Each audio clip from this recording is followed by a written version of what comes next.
Bonjour à tous, dans cette vidéo nous allons voir comment déterminer l'intersection de deux droites qui sont données à partir de leurs équations paramétriques.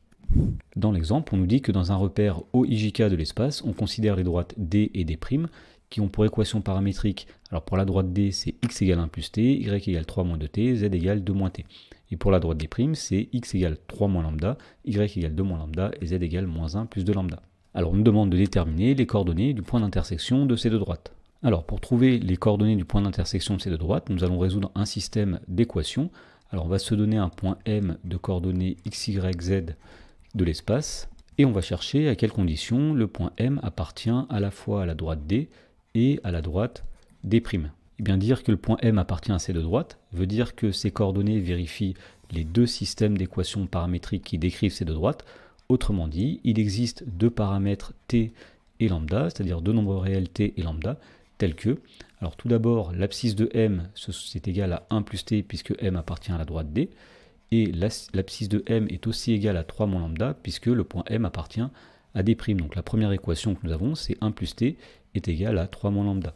Alors on fait la même chose avec les deuxième et troisième coordonnées du point M, Y et Z. Donc la deuxième équation, c'est 3 moins 2t qui doit être égal à 2 moins lambda.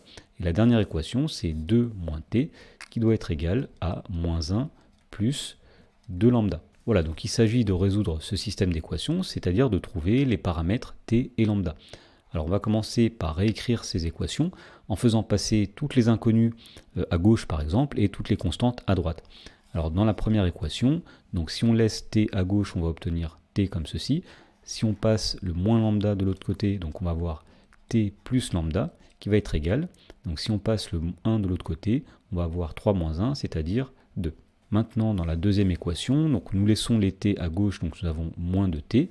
On fait passer le moins lambda de l'autre côté, donc plus lambda.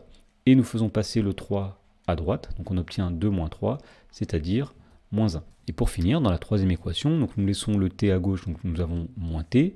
Nous faisons passer les lambda à gauche, donc nous avons moins t moins 2 lambda, qui doit être égal. Donc nous faisons passer le 2 à droite à moins 1 moins 2, c'est-à-dire moins 3. Alors pour résoudre ce système d'équations, on peut utiliser une méthode par combinaison, c'est-à-dire que on va combiner chacune des lignes de façon à faire disparaître une des inconnues. Alors si on note L1 la première ligne, L2 la deuxième et L3 la troisième, on voit tout de suite que si on fait la première ligne moins la deuxième ligne, les paramètres lambda vont disparaître. Donc on va dire que ce système d'équations est équivalent. Donc on ne va pas toucher pour l'instant la première ligne, on va dire t plus lambda égale 2. Et on va dire qu'on va remplacer la deuxième ligne par la première moins la deuxième. Alors lorsqu'on fait la première ligne moins la deuxième ligne, nous allons avoir t moins moins 2t, c'est-à-dire t plus 2t, on obtient 3t. Ensuite, nous faisons lambda moins lambda, il reste 0. Et pour finir, nous faisons 2 moins moins 1, 2 plus 1, on obtient 3. Alors la troisième ligne n'a pas été touchée, nous la réécrivons. Moins t moins 2 lambda est égal à moins 3. Ensuite, on va dire que ce système est équivalent. Alors la deuxième ligne ici va nous donner la valeur du nombre t, puisque tout simplement t est égal à 3 divisé par 3, c'est-à-dire t égale 1. On va remplacer ensuite t par 1 dans les deux autres équations.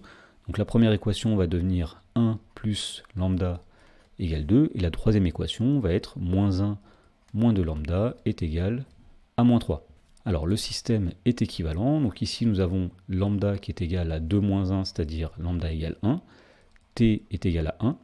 Ici nous faisons passer le moins 1 de l'autre côté, on obtient donc moins 2 lambda égale moins 2. Donc lambda est égal à moins 2 sur moins 2, c'est-à-dire lambda égale 1. Alors puisque ce système d'équations possède une unique solution c'est t égale 1, lambda égale 1, ça veut dire que les droites sont bel et bien séquentes, c'est-à-dire qu'elles se coupent en un seul point. Et donc pour trouver le point d'intersection de ces deux droites, il suffit simplement soit de remplacer t par 1 dans l'équation paramétrique de la droite D, ou bien, si on veut, remplacer lambda par 1 dans l'équation paramétrique de la droite D'.